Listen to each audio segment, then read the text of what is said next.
Next up, at UFC Vegas 94, we have Loik Radzhabov taking on Trey Ogden. Another interesting fight with a very live underdog. We open this by saying this is a tricky card. The biggest favorite on this entire card is minus 220.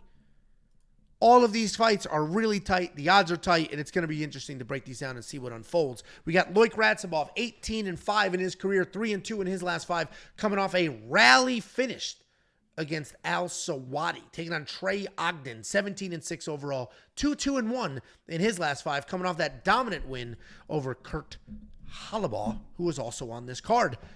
This is wrestler versus wrestler, essentially, except Loik does have some very real power. We did see that in his last fight. He's a nonstop wrestler for the most part. He's got impressive throws, but big, powerful hands. The striking is sloppy, but he has no issues coming forward and just bombing away.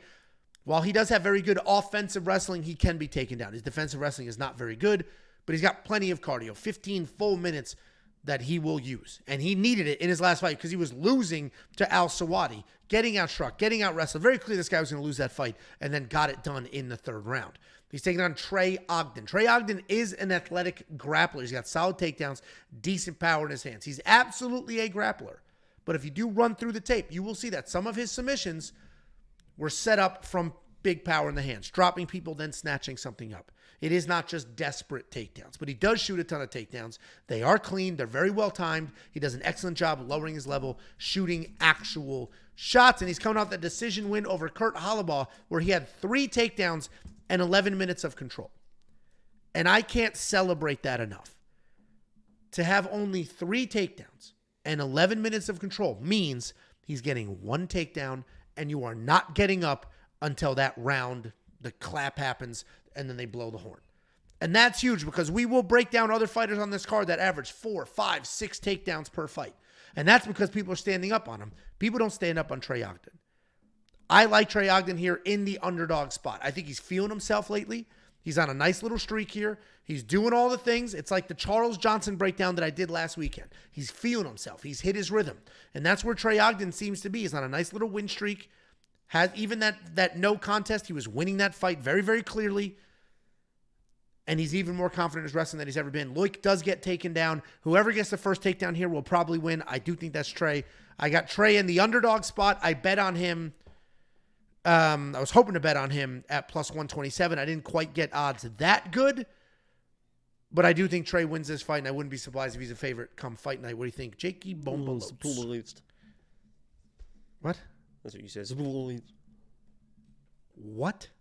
That's what you said. I wouldn't be fucking idiot. I'm working off one. I walked through my front door at 5:45, fell asleep by 6:30, and by 7 the kids were in my face. And then I forced a nap from like 4 to 4:30.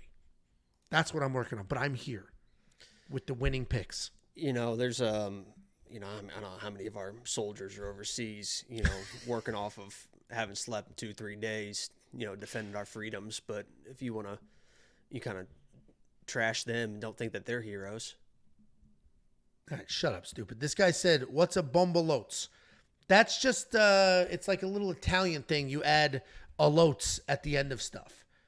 And growing up, it'd be like angelotes, which means little Ange. Surprisingly, even though I'm humongous and have big muscles and I'm very tall and thick hair and beautiful olive skin and all that, I was little Ange in my family, and not because of size. My cousin's just older than me. So lotes or loots, you just add it at the end of things to make people small. So Jakey's small because he's a little baby. That's what boy. Tiffany calls your little dickaloots. Can you give us your pick here? That was pretty good. That was all right. You mentioned that Trey Ogden fight versus Kurt. I was actually, funny enough, I was actually at that fight. I went to the UFC Apex and had the time of my life, sat front row on the couch. If you watch that fight back, you can probably see me in the background.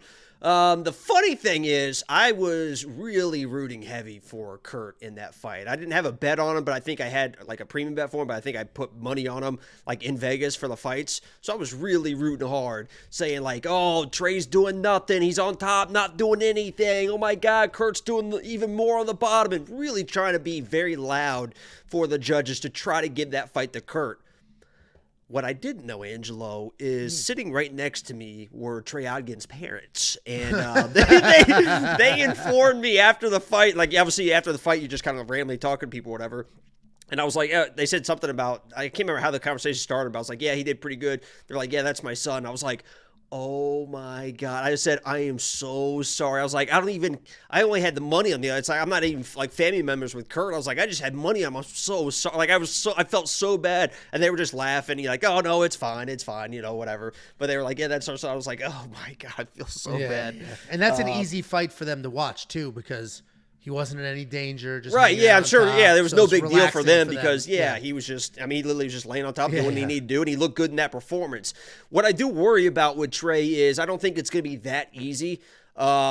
And when it's not that easy and he is backing up, because he's a guy that's just going to kind of back up and circle the fence and bide his time and wait for those takedowns. And the longer this fight goes, it's going to favor a guy like Trey no matter what happens. I don't think Loik has the gas tank of Trey. I think he starts fading into the second round. So the longer the fight goes, it's going to favor a guy like Trey. What I don't like early is that Trey is always backing up. His back is against the fence, smaller apex cage. Loik is going to back him up, and Trey Ogden will just kind of shell up. It's not like side to side. I'm not trying to get hit movement. It is back against the fence. It is shelling up, take a few shots, and then try to circle out. And I really, really worry in those situations with the guy with the power that throws this heavy, especially early, as Loik. So I'm doing like a little bit of 1 + 1 = 2 type of situation where I see Trey backing up. I see him shelling up. I know Loik's got power. I'm going to make that jump that the power is going to get there. I'm going to pick Loik. But again, this isn't like a crazy, I understand it. Like, Trey Ogden's one of the biggest, probably, in my opinion, being in a Discord and stuff like that. People love Trey Ogden this week. And I get it, right? I'm not anti-Trey Ogden. It's just, I just worry about that power, especially early. So I'm going Loik as a pick, but again, I'm not betting him.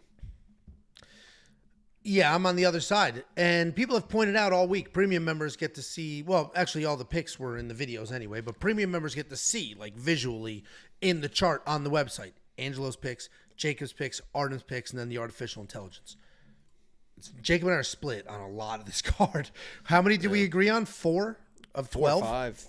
Yeah, and that doesn't mean, it's always interesting when we disagree, because in this one, I think we are pretty wide, right? Because I am very confident in Trey. Not unbelievably, but like pretty confident in Trey. But I'm right in the middle, so we're not that far. Yeah, so we're not that far. It is interesting to see. Now, on the next fight, we're completely split. Which one's that? Farther. The lock of the week. We're farther apart on that fight than the community would like. But it just is what it is. But it is always interesting when we are split like that, because, picking these fights is a spectrum. And you could be wildly confident or just like, I have to pick somebody because of the video, and I'm going to be right here. This is a fight I am pretty confident in Trey, only because I'm positive he'll stick to a game plan. That dude's going to shoot takedowns. He's not going to stop. I'm positive. And I know Loik gets taken down. And that to me is just, I trust this guy to wrestle. I know this guy gets taken down. And I think Trey's feeling himself. Where Loik did get him off that win, but it's a come from behind win. He was losing that fight. It was very clear he was going to lose that fight.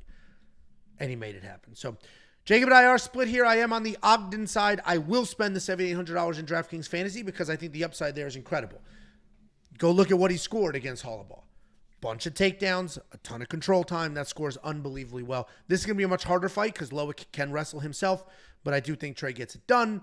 And if you do want to unlock the picks, the bets, the tools, the Prop Hunter, which is the newest tool, you can do that now. WeWantPicks.com. Click Become a Member at the top. You're going to get this card, UFC 304, which is the next card, and the 2 cards after that. That's 4 cards for $10. $2.50 a week. I'm pausing for dramatic effect. $2.50 a week. It is by far the most complete package in this space, period, end of story. I've kind of got the most complete package. Prove it. Prove it. I'm just talking about looks, personality. I don't know what you were thinking I was talking about. Where's the third? That's it? Looks, personality? That's all you fucking need. What else do you need? Millions of dollars. Communication skills, like a big heart, height. That's all in personality. A good personality means... Real teeth, height. Good personality means you have... I have such normal size shoes. Go bring a shoe out here and show them the tag and wait when they see when it's a 7.5. We do have a $5 super chat from Matt Nighthawk. This isn't. I had to look closely. I thought that was like a Zac Efron headshot. Matt Nighthawk looking good. New premium member here went heavy into Jacob's Lock of the Week and can now afford my own dancing diamonds. Shine bright like a diamond. That is in reference to the vlog. Thank you for watching the vlog. And thank you for the $5 super chat. Listen, while he's gone, just a little word of advice. Lock loses this week. It loses this week. All streaks come to an end. His streak is coming into an end this week. And we're about to break down that fight. Thank you for the $5 super chat. Before we go to that, we did have this comment. Professor Chaos, can we get a Celebrity Classics matchup between Angelo and the Bulgarian Cowboy? No. That dude buys subscribers and lives on another continent. No thank you. Tagging me and shit for views on his channel. I'm good, bro. Come to America. We'll sort it. You come to Dallas, happy to smack him around. Not here. Ready? I'm not flying to Bulgaria. Here we go. You tell me Jacob how got big his this is. roommate's shoe. He got his roommate's shoe. Let's see the tag. I live in a 2-bedroom apartment by myself. My dog has her own queen-size fucking bed right here. Okay? This is a... I don't know what's so funny. This is a size 17 foot, ladies. This is my shoe. Look how, this is a size 17, size 18 foot I've got going on here. So Angelo wanted the proof. Cat's out of the bag now. Cat's out of the bag now. You guys get it? You understand what's going on now? Huh? Yeah, why I don't wear mesh shorts out in public? All right. Jakey boy. You want to see irony? How ironic is this? This person's handle is Fight Talk Only. Only Fight Talk. We like him. Hey, what's your favorite steak seasoning? Salt. Fight Talk Only. What is your favorite steak seasoning? If you put seasoning on a steak, Fight Talk, I just don't know, man. It's just salt. Nah. Salt, pepper, and then you put it in the pan with It's the just butter. salt. And A good steak is just salt, man. No. I have two favorite seasonings. One, the Jack Daniel's steak seasoning is great.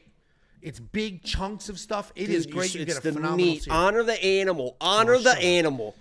You just salt it and you eat it. The meat is good enough. Honor thy animal. And then Hardcore Carnivore Black is a great seasoning as well. I don't use it on like regular steaks, but when I do the big tri-tips and stuff like that, load it up. Guys, I'm, again, another situation where I'm just much more manly than Angelo. It is medium rare. It is a little bit of salt, and that's it. I don't even need the fucking pepper. A little bit of salt. I'm going to enjoy the flavor of that fucking meat. I season the fuck out of it. And not because it needs... So there's two ways to cook a steak. You grill it. And when you grill it like a man on the grill, I season it. Best steak I've ever had was I air fried a steak. New York strip. Incredible. Or when I grill it, I season the shit out of it, period. Or in a pan with a pad of butter. I have a bunch of cast iron pans. I'll do steaks in there with just a pad of butter, and then you do some rosemary, some thyme, and you just drench it. That is just salt, pepper, and then the way you cooked it gave it that flavor. But on a grill, I season the shit out of it, and I get those flames going, and we're going to get a nice crust. A little butter in the pan, let it rest. Last thing before we move on, this show's going to be 11 hours. So ribeye gets a little bit too... I've converted from ribeyes to New York strips. Yeah, there you go. See, I think that's just I think in the 20s, you're like, fucking ribeye, yeah. But it's just a little 100%. Too fatty and stuff. It's just, New York, I think it's a little bit better. A little cleaner. I've literally, I made the conversion like 2 years ago because we went into a steakhouse with a bunch of my buddies. He got a New York strip. I got a ribeye. And I was like, damn, you have so much more meat than, like, this. Yours is a better looking steak than mine. It is better looking, yeah. And some of the grizzle, I do like the grizzle. Some of the grizzle is great, but sometimes you get a ribeye that's like 20% grizzle. It's like, what am I eating? Last thing here before we move on. Grizzle. That's why if you guys have never tried it, an air fry, I'm telling you, it was the best, I think the best cooked steak I've ever had in my life. I air fried a fucking steak and it was incredible. There you go. The last comment here. How do you pronounce this, Jacob? I learned the correct way recently. Tony Chakeris. It's Sasseries. which is crazy. I was calling it Tony Chachere's, and it was big ass Bo. It's like the Creole seasoning. It's like universal. You put it on everything. But what? Creole seasoning. You know what Creole seasoning is? It's just it's. I use salt. It's basically salt. It's fancy salt, except it's not fancy. It's in Louisiana. But either way, I would say Chachere's, and then big ass 6'7" Bo was like it's Sasseries, and I was like, there's no way. I haven't that's seen Sasseries. Bo in almost a year. No, you said that last time you saw him, didn't you? Saw him at my house playing frisbee, didn't you? No. You still haven't seen him? No. I think he's avoiding me.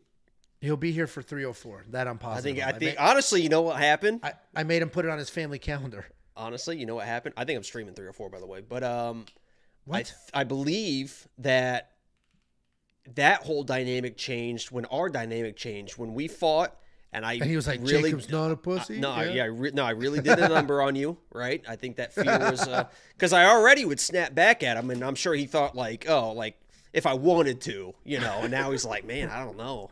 So I think it's intimidating for a 6'8" guy to know that me at 6'3", 220. Yeah, we added some inches on both sides of that. He's 6'7" and you're 5'8". But at least you elevated everybody in your little use It's case. rich people's salt. I got it. Thank you. It's Louisiana salt. There's not rich people salt. I eat salt out of the ground. Just licking the ocean. All right, we got to move on. This is a very long show already.